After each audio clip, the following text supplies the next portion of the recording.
High, আজকে সারাদিনের একটা ছোট্ট ব্লগ তোমাদের জন্য। উইকে একদিন করে আমি সবকিছু ডিপ ক্লিন করি, তো আজকে টিভি ইউনিটটা ভালো করে পরিষ্কার করছি। করতে করতে ভাবলাম এই ছবিটা তোমাদের সাথে একটু শেয়ার করি। এইটা অনেক বছর আগে আমি আর মা ঘুরতে গেছিলাম, জগদলপুরের একটা ফলসের সামনে তোলা এই ছবি। সকাল সকাল কে মিষ্টি খায় জানি না, তবে সেদিন কি আমি খেয়েছিলাম, কারণ বাড়িতে ছিল লালের এই বেসন লাড্ডু। আর এটা খেতে আমার এত ভালো লাগে যে লোভ সামলাতে না পেরে সকাল সকাল এটা খেয়ে নিয়েছিলাম। যদিও তারপর একটু হেলদি ব্রেকফাস্টই করেছিলাম, ড্রাগন ফ্রুট আর একটা ডিম সেদ্ধ। অনেকেরই ড্রাগন ফ্রুট খেতে ভালো লাগে না, তবে আমার কিন্তু বেশ লাগে। লাঞ্চ করতে বসবো সেই সময় একটা পার্সেল আসলো, মিশো থেকে অর্ডার করেছিলাম। অ্যাকচুয়ালি আমি অনেক কিছু অর্ডার করেছিলাম, বাট আপাতত একটাই এসেছিলো, একটা চপার বোর্ড অর্ডার করেছিলাম। খুলে তো আমি অবাক, আমি একটা অন্য শেপের অন্য ডিজাইনের অর্ডার করেছিলাম, কমপ্লিটলি ডিফারেন্ট। তো আমাকে এটা আবার রিটার্নের জন্য দিতে হবে, জানি না রিটার্ন হবে কি হবে না।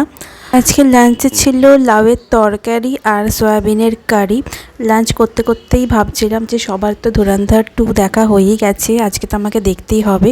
বাট আমি কোথাও দেখতে যাইনি, বাড়িতে বসে দেখে নিয়েছিলাম, কারণ মুভিটা রিলিজ হওয়ার পর থেকেই ইনস্টাগ্রাম জুড়ে এত রিল দেখে দেখে এমনিতেই অর্ধেক দেখা হয়ে গেছিলো। টানা 4 ঘন্টা মুভিটা দেখলাম আর দারুণ এক্সপিরিয়েন্স।